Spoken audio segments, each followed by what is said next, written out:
নমস্কাৰ, আপোনালোক সকলোকে স্বাগতম জনাইছোঁ। আজিৰ এই ভিডিঅ'টোত অলপতে হৈ যোৱা গ্ৰেজুৱেট লেভেলৰ অসম টেট পৰীক্ষাৰ প্ৰশ্নকাকতত অহা গণিতৰ প্ৰশ্নসমূহ আলোচনা কৰিছোঁ। আশা কৰোঁ ভিডিঅ'টোৰ জৰিয়তে আপোনালোক উপকৃত হ'ব আৰু আগন্তুক হ'বলগীয়া চৰকাৰী চাকৰিৰ পৰীক্ষাৰ ক্ষেত্ৰত কিছু সহায় হ'ব। আহক এতিয়া আৰম্ভ কৰোঁ। এইটো প্ৰশ্নত সুধিছে যে এটা নিৰ্দিষ্ট দূৰত্ব আছে ইয়াৰ পৰা ইয়ালৈ। আমি ইয়াত A বুলি লিখি লৈছোঁ, ইয়াত B বুলি লিখি লৈছোঁ। এই দূৰত্বটো যেতিয়া এজন মানুহে নিজৰ বেগৰ 7/5 বেগত গতি কৰে তেতিয়া তেওঁক সময় লাগে 21 ঘণ্টা। যদি তেওঁ নিজৰ গতি বেগত গতি কৰে তেতিয়াহ'লে তেওঁৰ কিমান সময় ৰাহি হ'ব? মানে প্ৰশ্নত ক'ব বিচাৰিছে যে তেওঁৰ অৰিজিনেল স্পীডটো হৈছে 7, কিন্তু তেওঁ গৈ আছে 5-ত। যেতিয়া তেওঁ 5-ত গৈ আছে তেতিয়া তেওঁৰ সময় লাগিছে 21 ঘণ্টা। যদি তেওঁৰ 7 স্পীডত যায় তেতিয়া নিশ্চয় তেওঁৰ সময় কম লাগিব। গতিকে 5-ত যাওঁতে যিমান সময় লাগিছে আৰু 7-ত যাওঁতে যিমান সময় লাগিছে সেই সময় দুটাৰ মাজৰ পাৰ্থক্যটো আমি উলিয়াব লাগিব। এই প্ৰশ্নৰ উত্তৰটো কৰিবলৈ যাওঁতে আমাক এটা ফৰ্মুলাৰ প্ৰয়োজন হ'ব। ফৰ্মুলাটো হৈছে স্পীড ইকুৱেল টু ডিষ্টেঞ্চ আপন টাইম। এতিয়া আমাক যিহেতু ইয়াৰ পৰা ইয়ালৈ মানে দূৰত্বটো কিমান আমি নাজানো, আমাক সময় দিয়া আছে আৰু গতিবেগটো দিয়া আছে।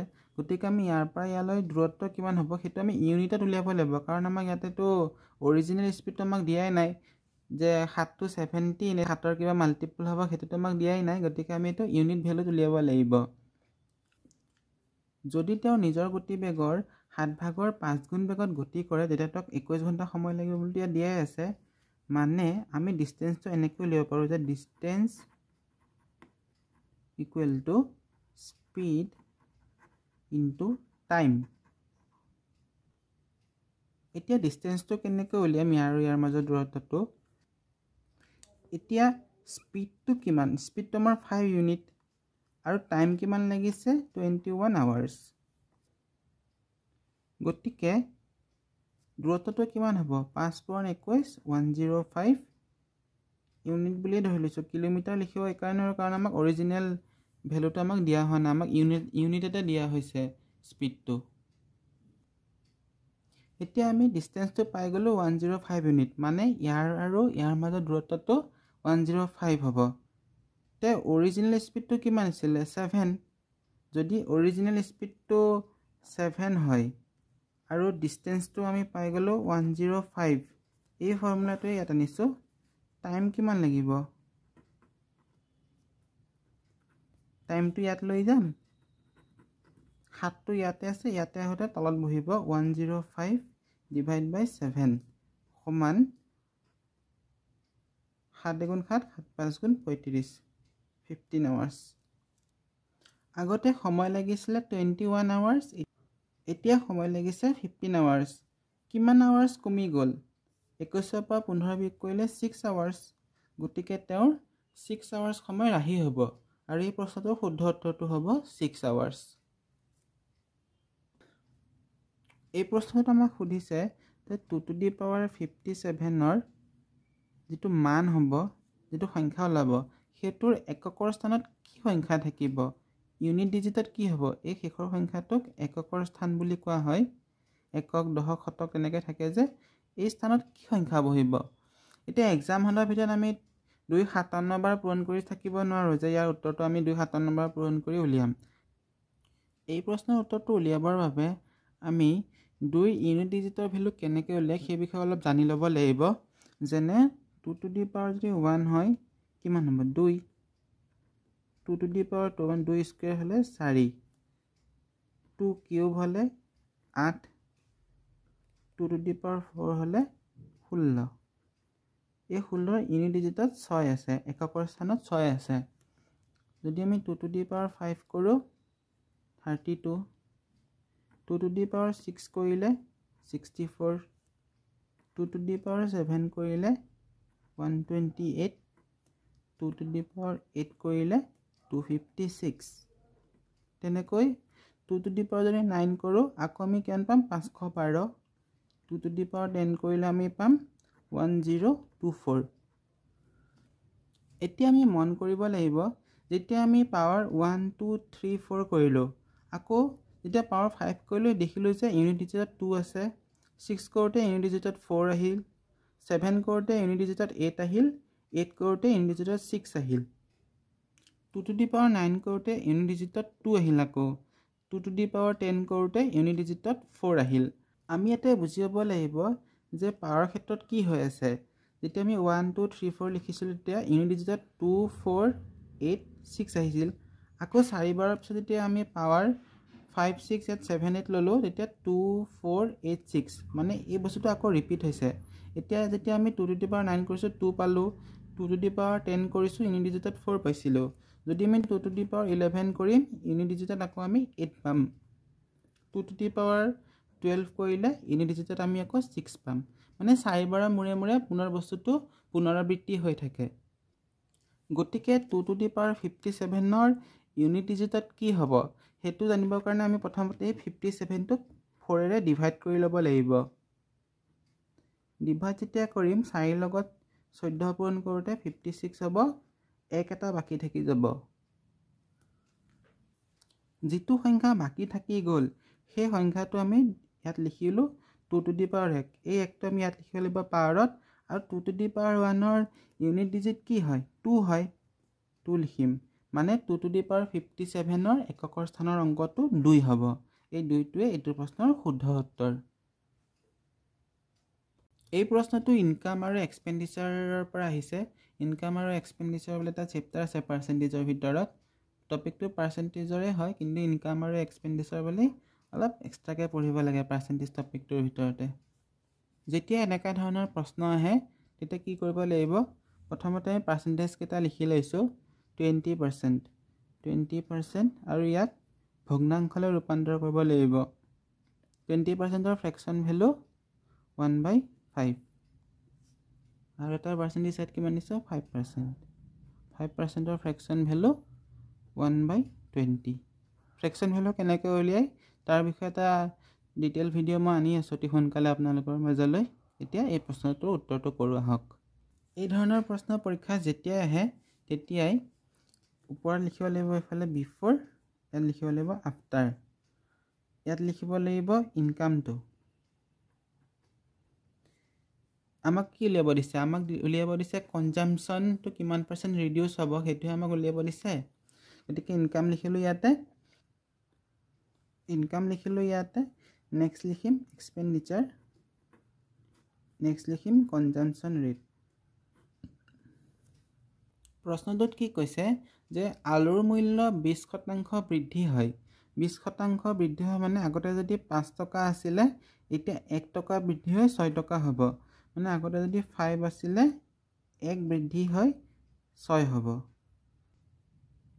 আৰু ব্যয়টো কি বুলি কৈছে 5% বৃদ্ধি মানে এক্সপেণ্ডিচাৰটো 5% বৃদ্ধি 5%ৰ ফ্ৰেকশ্যন ভেলু হৈছে 1/20 মানে আগতে যদি এক্সপেণ্ডিচাৰ 20 টকা আছিলে এতিয়া 21 টকা হ'ব এক এটা বাঢ়ি যাব তে কনজাম্পশ্যনটো আমাৰ কমাব লাগিব তেতিয়াহে বেলেঞ্চ হৈ থাকিব বস্তুটো এতিয়া ইয়াৰ উত্তৰটো কেনেকৈ কৰিম এটা আঁচ টানি ল'লোঁ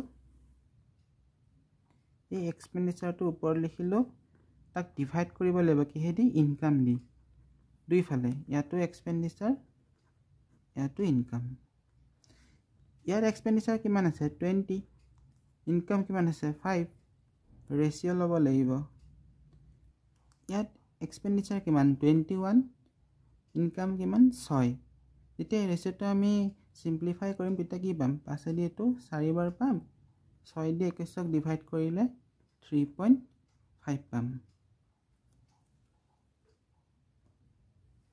দশমিকটো উঠাবৰ কাৰণে দুইফালে 10ৰে পূৰণ ইয়াত 10ৰে পূৰণ কৰিছোঁ ইয়াতো 10ৰে পূৰণ কৰি দিম ইয়াত পাম 40 ইয়াত পাম 35 এতিয়া চাব আগতে খৰচ আছিল 40 টকা এতিয়া খৰচ কৰিব লাগিব 35 টকা তেতিয়াহে বেলেঞ্চ হৈ থাকিব আগতে খৰচ হৈছিল 40 টকা এতিয়া হৈছে 35 টকা কিমান টকা কমিলে 5 টকা কমিলে এতিয়া 40 টকাত 5 টকা যদি কমাই 100 টকাত মানে পাৰ্চেণ্টেজত কিমান আমাৰ কম হ'ব সেইটো এনেকৈ লিখিব লাগিব 5 গুণ 5 5 8 গুণ 40 1/8 ইনটু 100 এতিয়া আমি 100ক যেতিয়া 8 দি হৰণ কৰিম 100 ডিভাইড বাই 8 8 12 গুণ 96 10 6 গ'ল থাকিল 4 একো নাই 0 এটা বহিব আৰু 8 লগত 5 পইণ্ট গ'লে 40 মানে ইয়াৰ উত্তৰটো হ'ব 12.5%। ইয়াৰ অৰ্থ এইটোৱেই যে আমি আমাৰ খৰচত 12.5% খৰচটো কমাই কৰিব লাগিব গতিকে ইয়াৰ শুদ্ধ উত্তৰটো হ'ব 12.5%। এই প্ৰশ্নত আমাক সুধিছে যে 4টা সংখ্যাৰ ভিতৰত আটাইতকৈ সৰু সংখ্যা কোনটো। এই প্ৰশ্নটো উত্তৰ উলিয়াবৰ কাৰণে আমাৰ দুই ধৰণৰ মেথড থাকে। মই দুইটা মেথড ইয়াত দেখাই আছোঁ কেনেকৈ আমি কৰিব পাৰোঁ। এই 2টো যে দেখিছে এই 2টো একচুৱেলি কি হয় √4ৰ ভেলু হয় 2টো √4ৰ ভেলু এই দুটা সমান হয় গতিকে আমি ইয়াক 2 নিলিখি √4ও লিখিব পাৰোঁ যে √4 প্লাছ √6 কিয় লিখিছোঁ মই আগলৈ দেখাই আছোঁ। ইয়াতো একেই থাকিব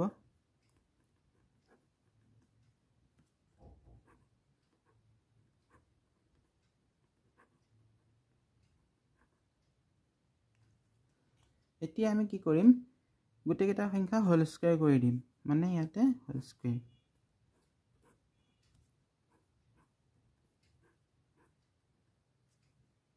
সমান এটো কি বনিলে a plus b whole square formula বনিলে গতিকে আমি ইয়াতে a square plus b square plus 2ab ফৰ্মুলাটো আমি ইয়াত ইউজ কৰিম। √7 ৰ যেতিয়া আমি স্কয়াৰ কৰিম তেতিয়া এই স্কয়াৰৰ লগত ৰুট চিম্বলটো কাট খাই যায় অকল 7 থাকিব 7 প্লাস ঠিক একেই √3 যেতিয়া আমি স্কয়াৰ কৰিম অকল 3 থাকিব আৰু প্লাস 2 পূৰণ √7 ইনটু √3 ঠিক একেদৰে √4 যেতিয়া আমি স্কয়াৰ কৰিম তেতিয়া এই স্কয়াৰৰ ৰুট চিম্বলটো কাটি 4 থাকিব ইয়াতে 6 থাকিব 2 ইনটু √4 ইনটু √6 √8 স্কয়াৰ কৰোঁতে 8 থাকিব √2 স্কয়াৰ কৰোঁতে 2 থাকিব আৰু 2 পূৰণ √8 ইনটু √2 এটো √5 ৰ স্কয়াৰ কৰোঁতে 5 থাকিব √5 ৰ স্কয়াৰ কৰোঁতে 5 থাকিব আৰু 2 পূৰণ √5 পূৰণ √5 এতিয়া আমি সলভ কৰিম সমান চিন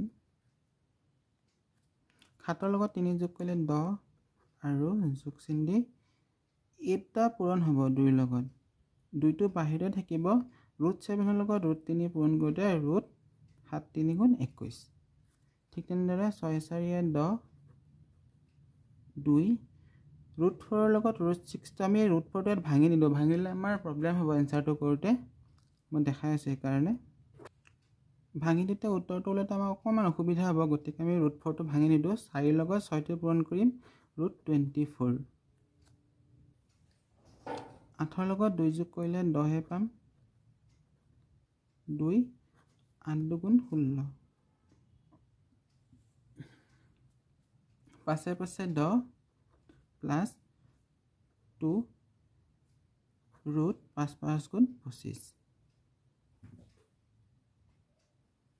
এতিয়া চাব ইয়াৰ এই সংখ্যাকেইটাৰ এই মানকেইটা সবতে 10 আছে যোগ সবতে যোগে আছে ইয়াতো 2 সবতে 2 আছে ইয়াতে √21 আছে ইয়াতে √24 আছে ইয়াত √16 আছে ইয়াত √25 আছে 21 ডাঙৰ নে 24 ডাঙৰ নে 16 ডাঙৰ নে 25 ডাঙৰ আমি কেনেকৈ লিখিব পাৰোঁ আটাইতকৈ সৰু সংখ্যাটো হৈছে 16 16তকৈ ডাঙৰ হ'ব 21 21তকৈ ডাঙৰ হ'ব 24 আৰু 24তকৈ ডাঙৰ হ'ব 25 যদি আমি ইয়াতে ৰুট চিম্বলটো লগাই দিওঁ তেও আমাৰ একো পৰিৱৰ্তন নহয় এই চিনবিলাকৰ পৰিৱৰ্তন নহয় মানে এটো এনেকৈ থাকি যাব এটো এনেকৈ থাকি যাব এটো এনেকৈ থাকি যাব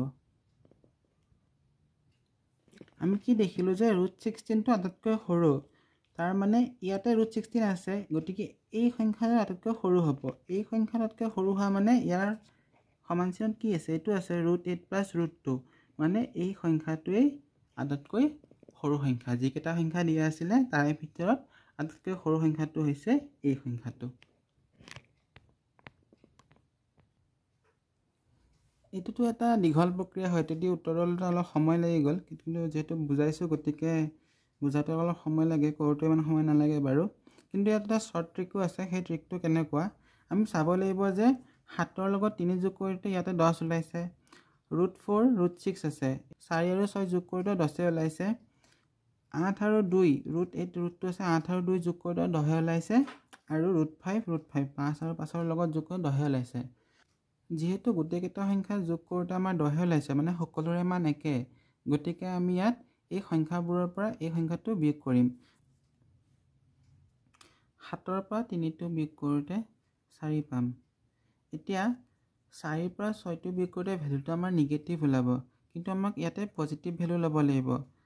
গতিকে আমি কি কৰিম, 4ৰ পৰা এতিয়া 6টো বিয়োগ কৰি আমি মড লগাই দিম, তেতিয়া আমি 2 পাম। 8ৰ পৰা 2টো বিয়োগ কৰিলে 6 পাম, আৰু 5ৰ পৰা 5 বিয়োগ কৰোঁতে 0 পালোঁ। এতিয়া আমি চাম যে ক'ত আটাইতকৈ ডাঙৰ মানটো ওলাইছে। দেখিলোঁ যে 8ৰ পৰা 2 বিয়োগ কৰোঁতে 6টো আটাইতকৈ ডাঙৰ মান ওলাইছে।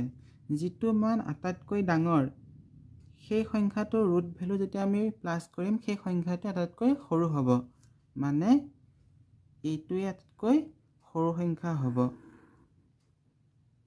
এই সংখ্যাটোৱে আটাইতকৈ সৰু সংখ্যা। এইটো এটা শ্বৰ্ট ট্ৰিক হয়। যদি এই মেথডটো লং হয় তেতিয়া আপোনালোকে এই মেথডটো ইউজ কৰি ইয়াৰ এনচাৰটো উলিয়াব পাৰে। এই প্ৰশ্নটোত আমাক এইকেইটা সংখ্যা যোগ কৰি কিমান ওলাব সেইটো উলিয়াব দিছে। এতিয়া এই অংকটো কেনেকৈ কৰিম, সমান ইয়াত এটা মন কৰিব লাগিব যে 2 6 12 20 এই সংখ্যাকেইটাত এটা মিল আছে। মিলটো কেনেধৰণৰ, এইটো এটা ছিৰিজৰ কুৱেশ্যন হয়। এনেকুৱা ছিৰিজৰ কুৱেশ্যন প্ৰায়ে পৰীক্ষাত আহি থকা দেখা যায়। এতিয়া মিলটো হৈছে এনেকৈ ধৰণৰ যে 2টো আমি 1 পূৰণ 2 এনেকৈ লিখিব পাৰোঁ, 6টোক আমি 2 পূৰণ 3 6 লিখিব পাৰোঁ, 12টোক আমি 3 পূৰণ 4 এনেকৈ লিখিব পাৰোঁ। এতিয়া কৰোঁ আহকচোন, 1/1 পূৰণ 2 প্লাছ 1/2 পূৰণ 3 প্লাছ 1/3 পূৰণ 4 প্লাছ 1/4 পূৰণ 5 প্লাছ এনেকৈ ডট থাকিব। আকৌ 1/132টো কি হয়, 130টো আমি কেনেকৈ পাম, যেতিয়া আমি 11ৰ লগত 12 পূৰণ কৰিম তেতিয়া আমি 132 পাম। আৰু 156টো কি হয়, যেতিয়া আমি 12ৰ লগত 13 পূৰণ কৰিম তেতিয়া আমি 156 পাম। এতিয়া এটা মন কৰিব লাগিব, মেথমেটিক্স বিষয়টোৱে তেনেকুৱা, সংখ্যাবিলাক আমাৰ যিমান চিনাকি হ'ব সিমানে মেথমেটিক্স কৰিবলৈ, অংকবোৰ কৰিবলৈ সহজ হয়। যে এই সংখ্যাকেইটাত আছে 2ৰ পৰা 1 গ'লে কিমান হ'ব, 1 হ'ব। 3ৰ পৰা 2 গ'লে কিমান হ'ব, মানে 2ৰ পৰা যদি আমি 1 বিয়োগ কৰিম তেতিয়া আমি 1 পাম। 3ৰ পৰা 2 বিয়োগ কৰিলে আমি 1 পাম। 4ৰ পৰা 3 বিয়োগ কৰিলে 1 পাম। 5ৰ পৰা 4 বিয়োগ কৰিলে 1 পাম। এতিয়া আমি এই 1টোক এনেকৈ লিখিব পাৰোঁ যে 2ৰ পৰা 1 গ'ল, 1 থাকিব, আৰু 1 পূৰণ 2 প্লাছ 3ৰ পৰা 2 গ'ল, 1 থাকিব, প্লাছ 2 পূৰণ 3।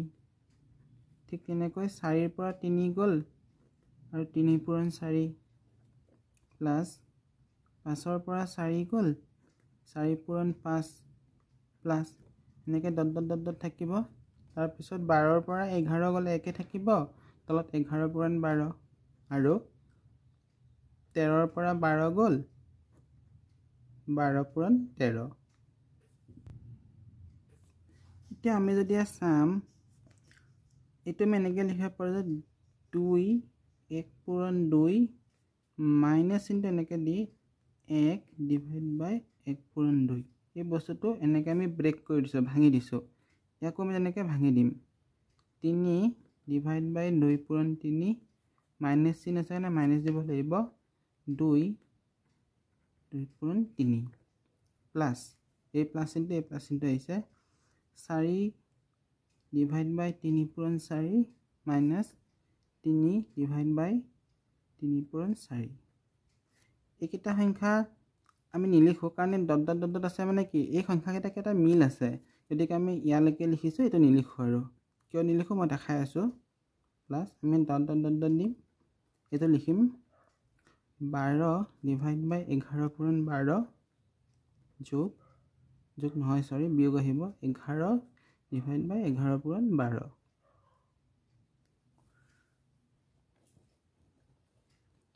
যোগ 13 ডিভাইড বাই 12 পূৰণ 13 মাইনাছ 12 ডিভাইড বাই 12 পূৰণ 13 এনেকৈ হ'ল এতিয়া সমান চিন দি এইকেইটা যদি ভাঙো 2 এই দুইটো এই দুই লগত কাট খাই যাব গতিকে কিমান থাকিব ইয়াতে 1 থাকিব 1 বাই 1 মানে ওপৰটো 1 থাকিব তলতো 1 থাকিব মাইনাছ এইটো 1 বাই 2 থাকিব প্লাছ এই তিনিটো এই তিনি কাট খাই যাব তিনি কাট খাই যাব ওপৰত 1 থাকিব 1 বাই 2 আৰু মাইনাছ চিনটো আহিব এই দুই কাট খাই যাব ওপৰত 1 থাকিব তলত 3 থাকিব এতিয়া এইটো প্লাছ চিন প্লাছ আহিব এই চাৰি কাট খাই যাব 1 বাই 3 থাকিব মাইনাছ এইটো মাইনাছ চিন আহিছে এইটো 3 কাট খাই 1 থাকিব 1 বাই 4 আকৌ প্লাছ দি ডট ডট ডট ডট দিলোঁ এইবাৰ কাট খাই যাব 1 বাই 11 থাকিব মাইনাছ চিন আহিব এইটো 11 কাট খাই যাব 1 বাই 12 থাকিব আকৌ প্লাছ চিন আহিব এই 13 কাট খাই যাব 1 বাই 12 থাকিব মাইনাছ চিন এইটো বাৰ কাট খাই যাব 1 বাই 13 থাকিব এতিয়া 1 বাই 1 মানে সমান 1 আহিব আৰু এই মাইনাছ 1 বাই 2 লগত প্লাছ 1 বাই 2 টো কাট খাই যাব মাইনাছ 1 বাই 3 লগত এই প্লাছ 1 বাই 3 টো কাট খাই যাব ইয়াত যে মাইনাছ 1 বাই 4 আছে ইয়াত দেখিছেনে ইয়াত যেটো আগত মাইনাছ চিন আছে এইটো মানৰ আগত মাইনাছ চিন আছে আৰু এইটো মানৰ আগত প্লাছ চিন আছে এই মান দুটা একে মানে এই মানটো লগত এই মানটো কাট খাই যায় গতিকে যেহেতু ইয়াতে মাইনাছ 1 বাই 4 আছে ইয়াতো প্লাছ 1 বাই 4 টা থাকিব আৰু এইটোৰ লগত সেইটো কাট খাই যাব ঠিক একেদৰে ইয়াতে আছে প্লাছ 1 বাই 11 মানে ইয়াৰ আগতো এটা মাইনাছ 1 বাই 11 থাকিব যেহেতু মাজত আৰু সংখ্যা আছে এটা আমি লিখা নাই তাৰ যদি আমি সংখ্যাটা লিখিলো হয় তেতিয়া আমি এই সংখ্যাটো পালো হয় মাইনাছ 1 বাই 11 মানে ইয়াৰ মাজত যিমানকেইটা সংখ্যা থাকিব যেতিয়া আমি সমাধান কৰিম গোটেইকেইটা সংখ্যা কাটা কাটিয়ে যাবগৈ আৰু এই মাইনাছ 1 বাই 11 লগত নি প্লাছ 1 বাই 11 টো গুচি যাব সেইদৰে মাইনাছ 1 বাই 12 ৰ লগত প্লাছ 1 বাই 12 টো কাট খাই যাব শেষত থাকিব কি এই প্ৰথম 1 বাই 1 টো এটো 1 থাকিব আৰু এই মাইনাছ 1 বাই 13 টো থাকিব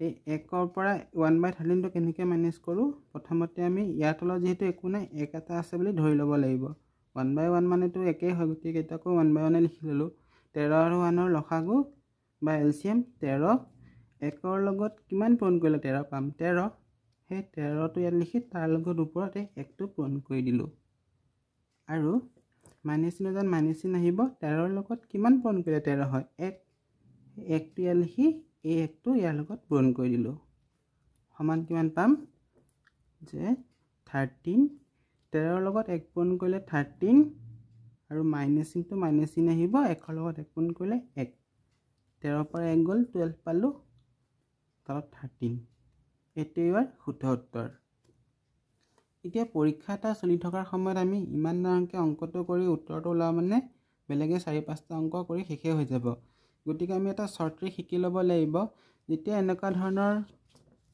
অংক মানে সিৰিজৰ অংক এক্সামত আহিব তেতিয়া আমি চাব লাগিব যে এটো ফলো কৰিছে নে এই ৰুলটো যে 1 ৰ লগত 2 পূৰণ কৰিলে 2 হৈছে 2 ৰ লগত 3 পূৰণ কৰিলে 6 হৈছে মানে এটো 1 ৰ লগত 2 পূৰণ কৰোতে 2 যেতিয়া হৈছে ইয়াত 2 টো শেষ হৈছে আৰু ইয়াত 2 টো আৰম্ভ হৈছে ইয়াত 2 ৰ লগত 3 পূৰণ কৰি 6 হৈছে ইয়াত 3 টো শেষ হৈছে আৰু ইয়াত 3 টো আৰম্ভ হৈছে মানে ইয়াত শেষ হৈছে ইয়াত আৰম্ভ হৈছে ইয়াত যেটো শেষ হৈছে তাৰ আৰম্ভ হৈছে তেনেকৈ যদি আমি সিৰিজ এটা পাও তেতিয়া আমি কি কৰিম তো প্ৰথম পদ থাকিব 1 বাই 2 টোক আমি কি বুলি লিখিছিলো 1 বাই 1 ইনটু 2 সেই 1 বাই এইখিনি লম 1 বাই 1 মানে 1 এ লিখিব লাগিব 1 লিখি লম আৰু মাইনাছ চিন এটা দিম তাৰ পিছত 1 বাই 156 আমি কি লিখিছিলোঁ 1/12 × 13 আমি এই 1/13 পাৰ্টটো ল'ম 1/13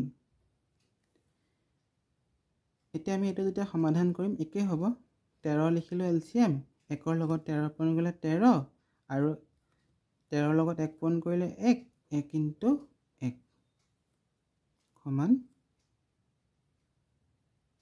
13 - 1/13 = 12/13 এইটোৱে আমাৰ শুদ্ধ উত্তৰ এইটো এটা শ্বৰ্ট ট্ৰিক হয় এইটো শিকি থ'লে আগলৈ যদি কেতিয়াবা এনেকুৱা ধৰণৰ প্ৰশ্ন এক্সামত আহে তেতিয়া আপোনালোকে অতি কম সময়ৰ ভিতৰতে কৰিব পাৰিব কেনেকৈ আমি যদি এনেকৈ লিখোঁ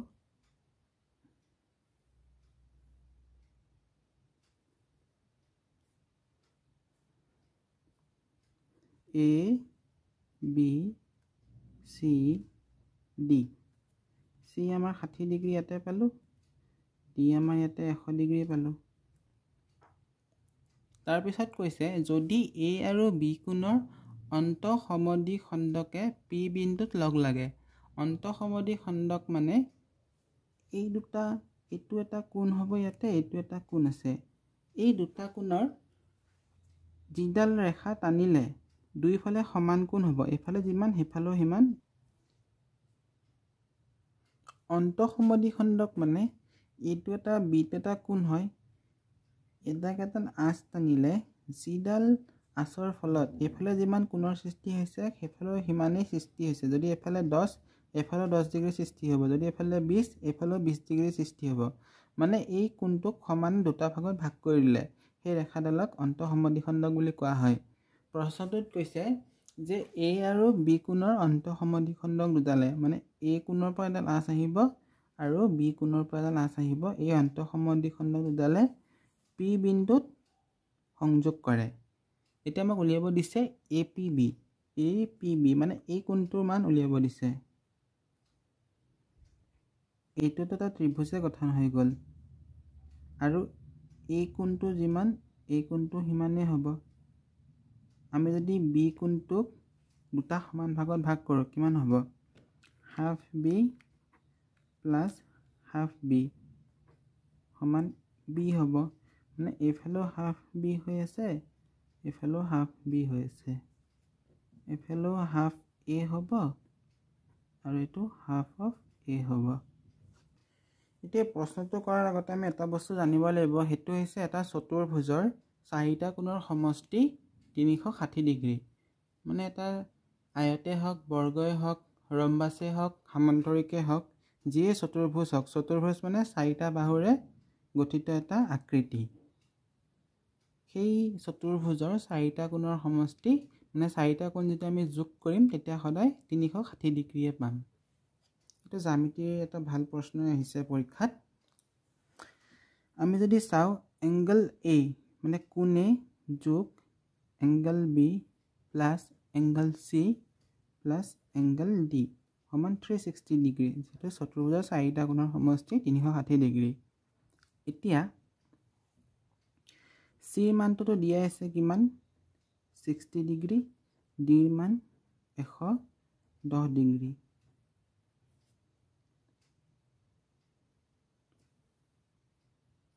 সৰি D মানটো 100 ডিগ্ৰী দিয়া আছে 110 নহয় 100 আৰু এফালে 360 ডিগ্ৰী আহিব এটো এতিয়া সলভ কৰিব যাম angle A plus angle B মানে angle A plus angle B হ'ব কিমান 360 ডিগ্ৰী থাকিব এফালে আৰু 100 লগত 60 যোগ হয় 160 হ'ব মাইনাস 160 ডিগ্ৰী ইয়াৰ পৰা আমি গম পাম যে angle A plus angle B সমান 360 পৰা 160 গ'লে 200 ডিগ্ৰী আৰু এটা কাম এতিয়া কৰি লওঁ যে হাফ অফ ব্ৰেকেট মানে এংগল A আধা আৰু এংগল B আধা যেতিয়া আমি যোগ কৰিম এইফালে যদি আধা কৰিছো মানে এই সংখ্যা যদি আধা কৰিছো এই সংখ্যাটোক আমি আধাই কৰিম আধা মানে কি 2 ৰে হৰণ কৰি দিম 2 ৰে যেতিয়া আমি হৰণ কৰিম কিমান পাম 100 ডিগ্ৰী হ'ব মানে half of angle A plus angle B সমান 100 ডিগ্ৰী এতিয়া আমাকতো প্ৰশ্নত এংগল APB উলিয়াব দিছে। এইটো এটা ত্ৰিভুজ হয় আৰু এই কোণটো আমাক উলিয়াব দিছে। যিদৰে এটা চতুৰ্ভুজৰ 4টা কোণৰ সমষ্টি 360 ডিগ্ৰী হয়, ঠিক তেনেকৈ এটা ত্ৰিভুজৰ 3টা কোণ যেতিয়া আমি যোগ কৰিম তেতিয়া আমি সদায় 180 ডিগ্ৰীয়ে পাম। গতিকে কি হ'ব যে APB এংগল APB প্লাছ এই এংগলটো কিমান বুলি ধৰিছোঁ আমি হাফ অফ এংগল A আৰু এইটো ত্ৰিভুজৰ এই যিটো ত্ৰিভুজ আছে এই ত্ৰিভুজৰ এই কোণটো হাফ অফ এংগল B সমান 180 ডিগ্ৰী।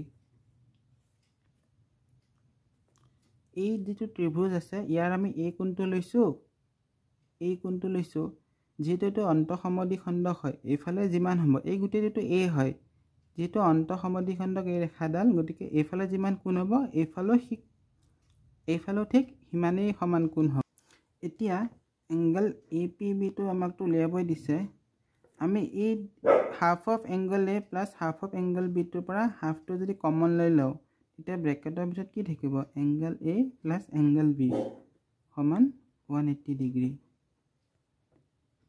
এতিয়া ইয়াতে আমি উলিয়াই থৈছোঁ হাফ অফ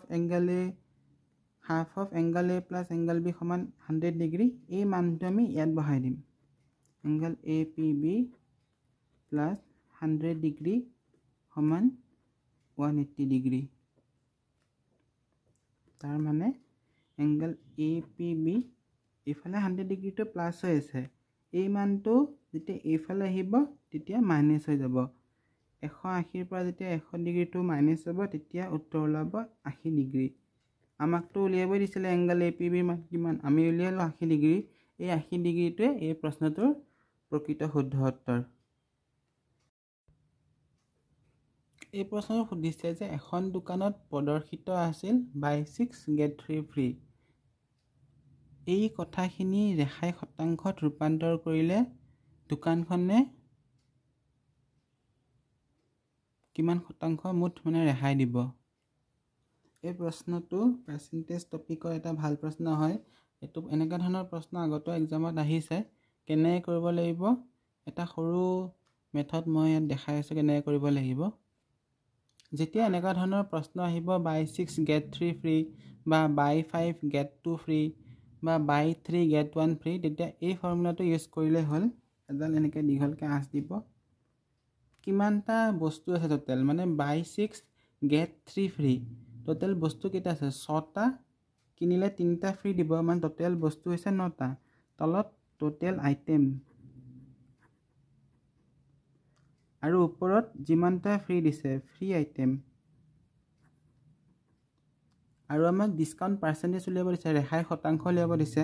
গতিকে শতাংশ যেতিয়া উলিয়াব দিব তেতিয়া 100%ৰ লগত পূৰণ কৰি দিলেই হ'ল। এতিয়া টোটেল আইটেম কিমান, 6টা কিনিলে 3টা ফ্ৰী, মানে টোটেল আইটেম হৈছে 9টা, 6 যোগ 3 9। ফ্ৰী আইটেম ফ্ৰী কেইটা দিছে 3টা আৰু পাৰ্চেণ্টেজ 100%। আমাক যিহেতু ডিছকাউণ্ট পাৰ্চেণ্টেজ উলিয়াব দিছে সেইকাৰণে আমি 100% দি পূৰণ কৰিম। এইটো আমি কাটাকাটি কৰিলে 3 গুণ 3 3 3 গুণ 9, 3ৰে যেতিয়া আমি 100ক ডিভাইড কৰিম তেতিয়া আমি পাম কিমান 33.33%। এইটোৱে ইয়াৰ শুদ্ধ উত্তৰ। এতিয়া পিছৰ প্ৰশ্নটোলৈ আগবাঢ়িছোঁ। এই প্ৰশ্নৰ ভাষাটো বুজি পালে আমি উত্তৰটো উলিয়াব পাৰিম। এতিয়া প্ৰশ্নটো ভালকৈ পঢ়িব লাগিব যে আস্থানৰ পৰা এখন বাছ কেইজনমান যাত্ৰীৰ সৈতে যাত্ৰা কৰিলে। পৰৱৰ্তী আস্থানত আধা সংখ্যক যাত্ৰী নামি গ'ল, কিন্তু 18জন যাত্ৰী আকৌ বাছত বহিল। আমি যেতিয়া প্ৰশ্নটো পঢ়ি যাম তেতিয়া তাৰ এটা আৰ্হিও আমি বনাই যাম যে আস্থানৰ পৰা বাছটো আৰম্ভ কৰিছে আৰু আমি ধৰি লৈছোঁ যে টোটেল বাছত মানুহৰ সংখ্যা হৈছে পিটা, পি মানে পেচেঞ্জাৰ, পিটা মানুহ আছিলে আমি ধৰি লৈছোঁ। যেতিয়া দিয়াই নাই কেইটা মানুহ আছে, আমাকতো উলিয়াবহে দিছে প্ৰশ্নটোত, গতিকে আমি পিটা মানুহ আছে বুলি আমি ধৰি লৈছোঁ। আৰু কৈছে যে পৰৱৰ্তী আস্থানত আধা সংখ্যক যাত্ৰী নামি গ'ল, কিন্তু 18জন যাত্ৰী আকৌ বাছত বহিল।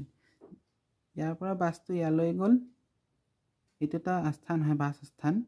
ইয়াতে কি হ'ল আধা যাত্ৰী নামি গ'ল যদি পিটা যাত্ৰী আছিলে হাফ অফ পি নামি গ'ল থাকিল কিমান হাফ অফ পি থাকি যাব আধা যেহেতু নামি গ'ল আধাটো থাকিয়ে যাব বাছৰ ভিতৰতে আৰু কি কৈছে 18জন যাত্ৰী বহি গ'ল প্লাছ 18 এতিয়া বাছত থকা মুঠ যাত্ৰীৰ সংখ্যা হৈছে ইমানটা আকৌ বাছটো চলিব আৰম্ভ কৰিছে প্ৰশ্নত কৈছে আগত যে দ্বিতীয় স্থানত 1/3 যাত্ৰী নামি গ'ল কিন্তু 16জন যাত্ৰী আকৌ বাছত উঠিল 1/3 যাত্ৰী নামি গ'ল মানে এইখিনি যে টোটেল যাত্ৰী আছিলে ইয়াৰ 1/3 নামি গ'ল 1/3 মানে 1/3 মাইনাছ ইনটু একান দিছে যে নামি গ'ল ইয়াৰ হাফ অফ পি প্লাছ 18ৰ 1/3 নামি গ'ল 1/3 যদি নামি যায় থাকিব কিমান 2/3 মানে নে কৈছে টোটেল যদি বাছত মানুহ 3টা আছিলে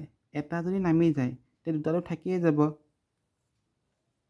ঠিক তেনেদৰে 1/3 নামি যায় বাছৰ ভিতৰতে 2/3 থাকি যাব 2/3 কাৰ থাকিব এই যে যাত্ৰীখিনি যে আছিলে এই যাত্ৰীখিনি 2/3 যাত্ৰী থাকিব বাছৰ ভিতৰত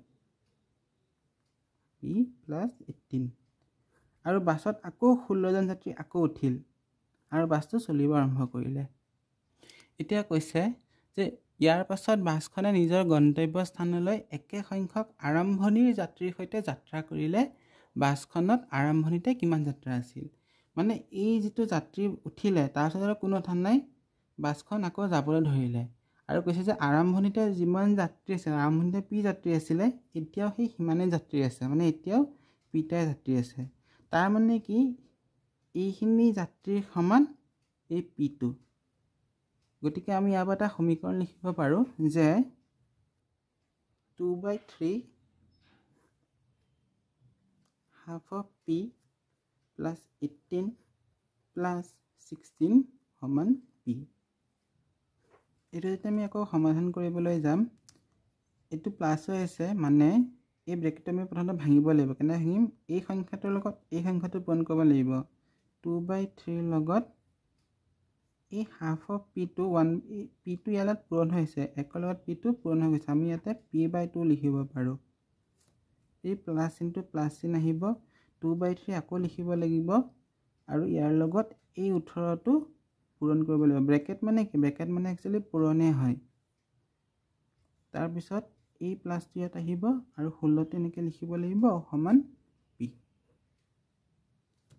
এতিয়া যেতিয়া আমি চাম এই 2ৰ লগত এই 2টো কাট খাই যাব থাকিব কিমান p/3 যোগ এই যোগ চিনটো যোগ চিনত আহিছে 3ৰে 18ক 6 বাৰ যাব 6 দুগুণ 12 যোগ 16 সমান p এই 12ৰ লগত যেতিয়া 16 যোগ কৰিম তেতিয়া আমি পাম 28 আমাকতো p ৰ মানটো উলিয়াব লাগিব গতিকে এই p/3টো আমি এইফালে লৈ আহিম তেতিয়া p/3টো ইয়াতে যোগেই হৈ আছে ইয়ালৈ যোগ হৈ আছে গতিকে যেতিয়া এইটো এইফালে আহিব বিয়োগ হৈ যাব p/3 এইখিনি আমি সমাধান কৰিলে ইয়াৰ তলত একো নাই মানে এক এটা আছে 3 আৰু 1ৰ লসাগু 3 1ৰ লগত কিমান পূৰণ কৰিলে 3 পাম 3 আৰু এই 3 তেলহি এই p2 ইয়াতে পূৰণ কৰি দিব লাগিব মাইনাছ চিন 3ৰ লগত কিমান পূৰণ কৰি 3 1ৰ লগত এই p2 পূৰণ হ'ব তাৰ মানে আমি ক'ব পাৰোঁ যে 28 সমান 3p মাইনাছ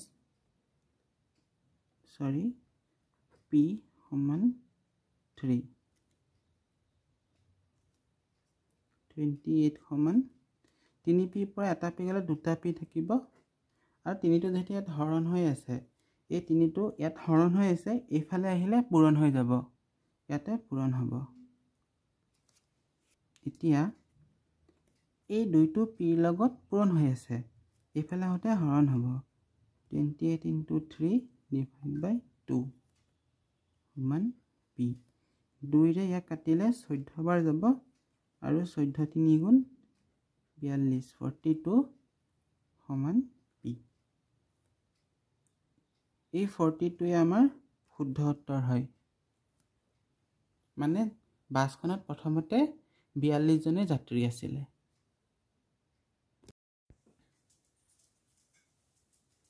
এই প্ৰশ্নটোত কৈছে যে দুটা পৃথক পাত্ৰত থকা গাখীৰ আৰু পানীৰ অনুপাত ক্ৰমে 4:1 আৰু 3:2।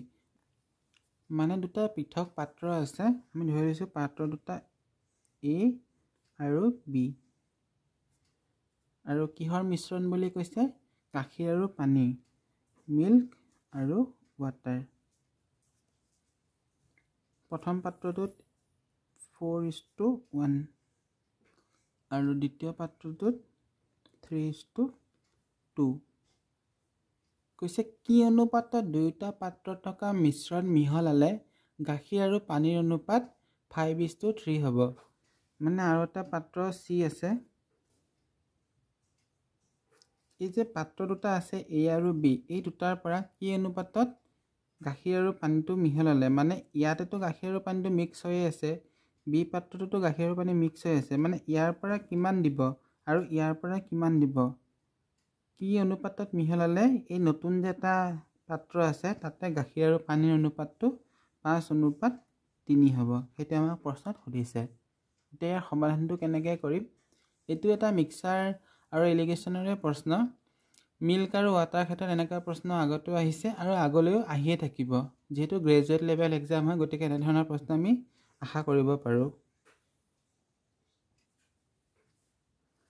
এতিয়া পাত্ৰ Aত মিল্ক আৰু ৱাটাৰৰ ৰেচিঅ' 4:1, মানে পাত্ৰটোৰ টোটেল কেপাচিটি কিমান?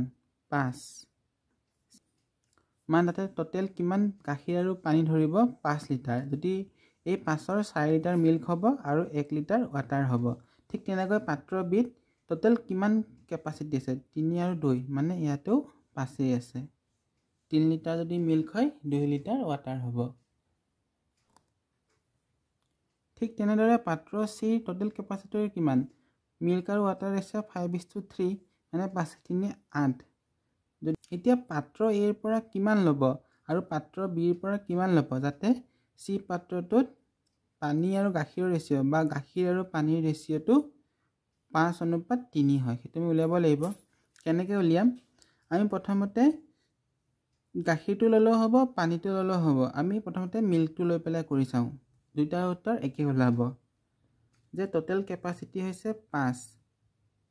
এই 5ত পাত্ৰ Aত মিল্ক কিমান আছে? 4। আৰু পাত্ৰ Bত মিল্ক কিমান আছে? টোটেল কেপাচিটিটো 5, এইটো টোটেল কেপাচিটি লিখিছোঁ। Total capacity. আৰু পাত্ৰ Bত গাখীৰ কিমান আছে?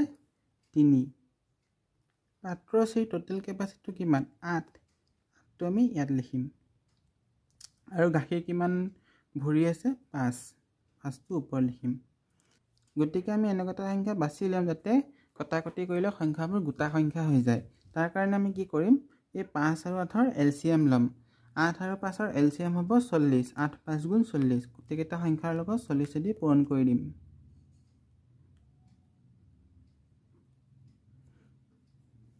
এইফালে লিখিয়ে লওঁ A B। 5 8 গুণ 40, 8 4 গুণ 32। 5 8 গুণ 40, 8 3 গুণ 24। 8 5 গুণ 40, 5 5 গুণ 25।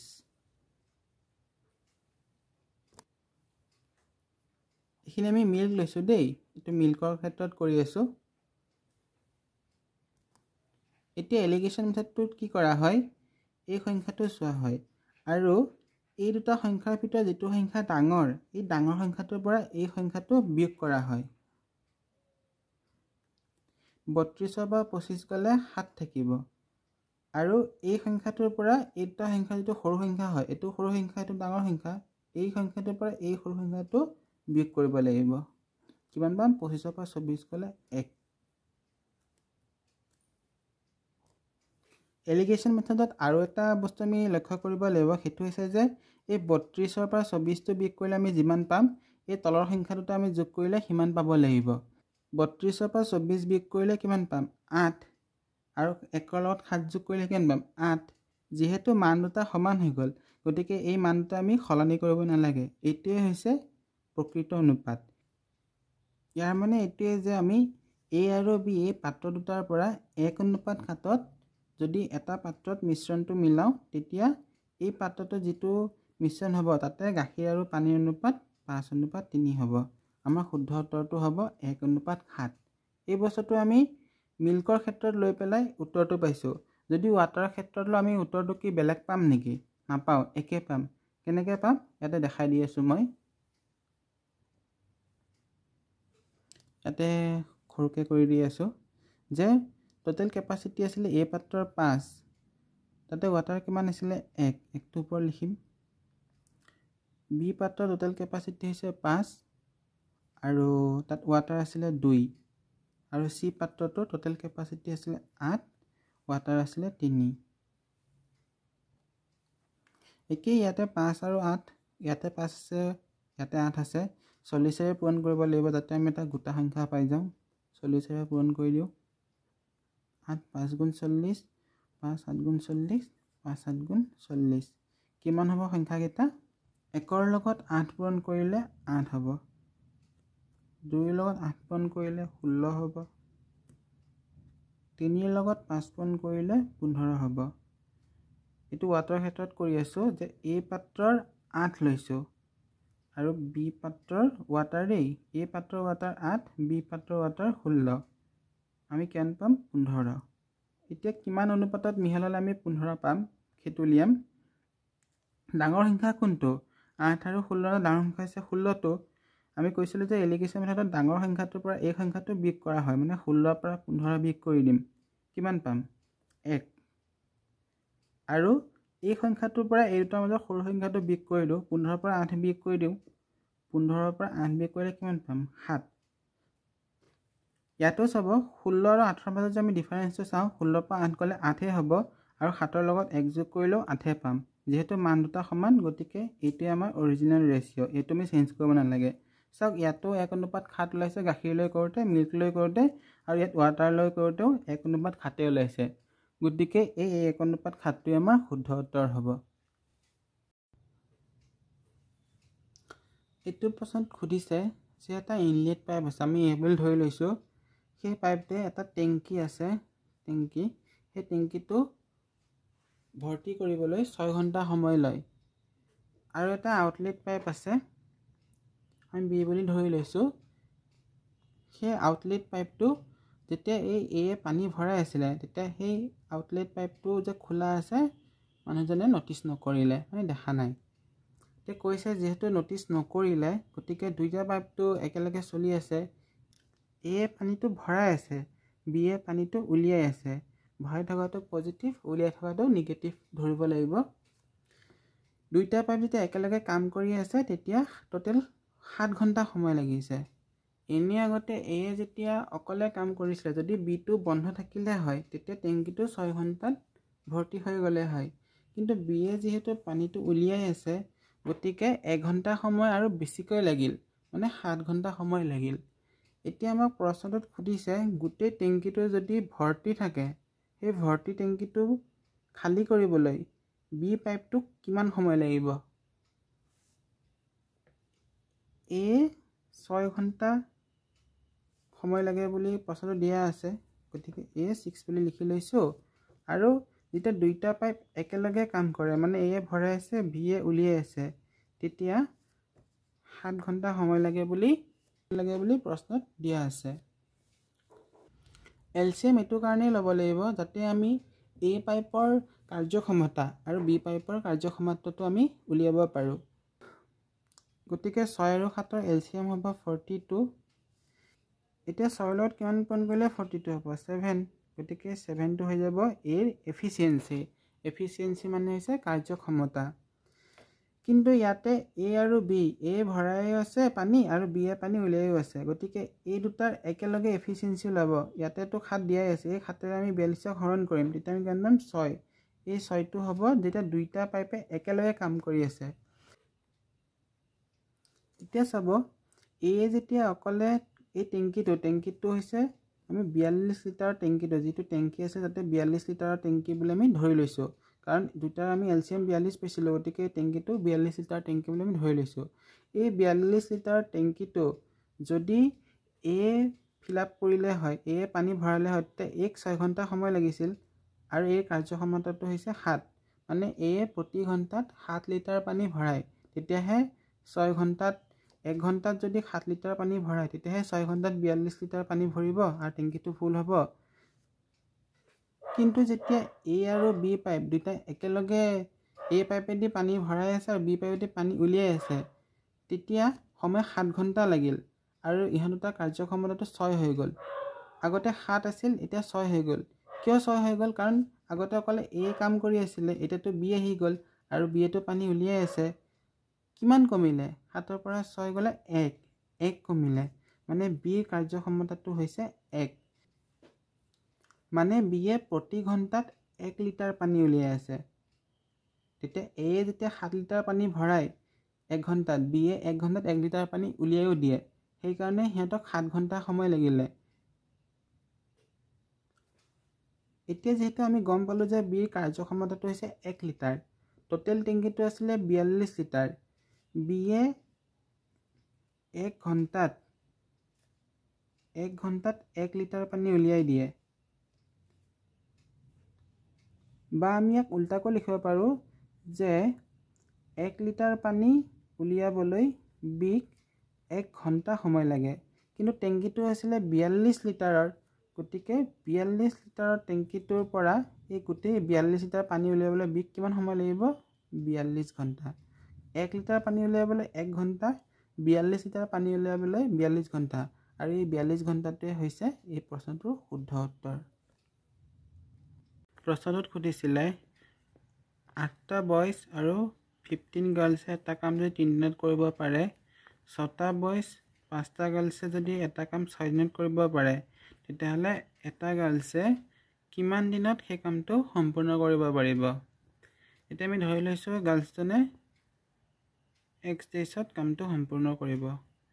ইয়াৰ ব্যৱহাৰ হ'ব পিছত দেখাই আছোঁ।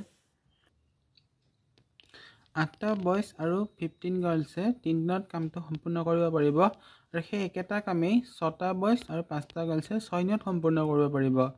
এতিয়া আমি এটা লিখিব পাৰোঁ, যিহেতু কাম একেই আছিলে, গতিকে 8জন বইজ আৰু 15 গাৰ্লছে 3 দিনত যিমানখিনি কাম কৰিব পাৰিব, সেই একেখিনি কাম কৰিবলৈ 6জন বইজ আৰু 5জন গাৰ্লছক 6 দিন সময় লাগিব।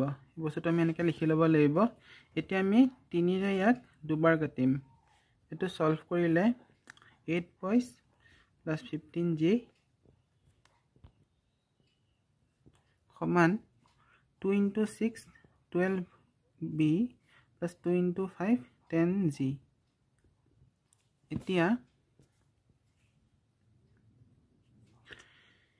আমি দেখিছোঁ ইয়াত 15G আছে, ইয়াত 10G আছে, গতিকে এইটো এইফালে আহোঁতে মাইনাছ হৈ যাব। 15ৰ পৰা 10 গ'লে 5G থাকিব, আৰু 12B আছে, 8B আছে, 12ৰ পৰা 8 গ'লে 4B থাকিব। ইয়াৰ পৰা আমি কি বুজিলোঁ যে 5জন ছোৱালীয়ে 5 গাৰ্লে যিমানখিনি কাম কৰিব পাৰে, 4জন বইজেও সেই সিমানখিনি কামেই কৰিব পাৰিব।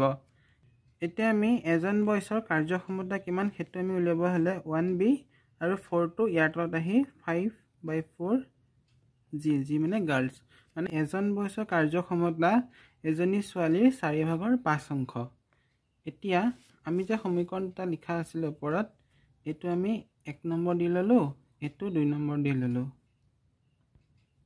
ইয়াৰ পৰা আমি এই বি এৰ ভেলুটো পাই গ'লোঁ, মানে এজন বইজৰ কাৰ্যক্ষমতা এজনী ছোৱালীৰ কাৰ্যক্ষমতা 4/5। এতিয়া আমি এই সমীকৰণটো 1 নম্বৰ, এই সমীকৰণটো 2 নম্বৰ বুলি দি লৈছোঁ। ইয়াতে চাব, ইয়াত 8জন বইজ আছে, ইয়াত 6জন বইজ আছে। আমি কি কৰিম, বইজৰ ভেলুটো ইয়াত পুট নকৰোঁ, কাৰণ ইয়াত 6 আছে আৰু তলত 4 আহিব, এইটো আকৌ ভগ্নাংশই হৈ যাব, গতিকে আমি ইয়াত 8ত পুট কৰিম। তেতিয়া কি হ'ব, এই 8 আৰু 4টো কাটা কাটি গুচি যাব।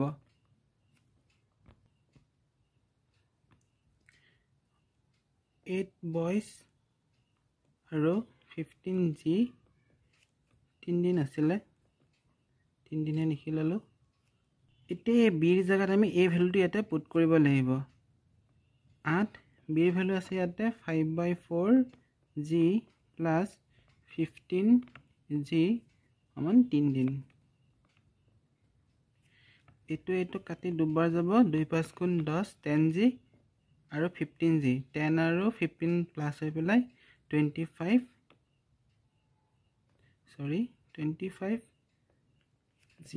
G মানে গাৰ্লছ 25 গাৰ্লছক 3 দিন লাগিব সেই কামটো কমপ্লিট কৰোঁতে আমাক কুৱেশ্যন সুধিছিলে যে এজনী ছোৱালীক সেই কামটো সম্পূৰ্ণ কৰিবলৈ কিমান দিন লাগিব এই বস্তুটো কেনেকৈ উলিয়াম যে 25 গাৰ্লছক সেই কামটো সম্পূৰ্ণ কৰিবলৈ 3 দিন লাগে কামটোতো একেটাই আছে গতিকে সেই একেটা কাম এজনী ছোৱালীয়ে কিমান দিনত কমপ্লিট কৰিব আমি x ডেজত কমপ্লিট কৰিব বুলি ধৰি লৈছোঁ এতিয়া জিৰে জি কাট খাই যাব ডিৰে এইটো ডেজটো কাট খাই যাব 25 3 গুণ 75 আৰু x সমান আমি 75 পাই গ'লোঁ আৰু xটো আমি কি ধৰিছিলোঁ যে এজনী ছোৱালীয়ে সেই কামটো সম্পূৰ্ণ কৰিবলৈ কিমান দিন লাগিব ইয়াৰ পৰা উত্তৰটো আমাৰ ওলাল যে এজনী ছোৱালীয়ে সেই কামটো কৰিবলৈ 75 ডেজ লাগিব ভিডিঅ'টো চাই কেনেকুৱা পালে কমেণ্ট ছেকশ্যনত নিশ্চয়কৈ জনাব আৰু চেনেলটো ছাবস্ক্ৰাইব কৰি দিব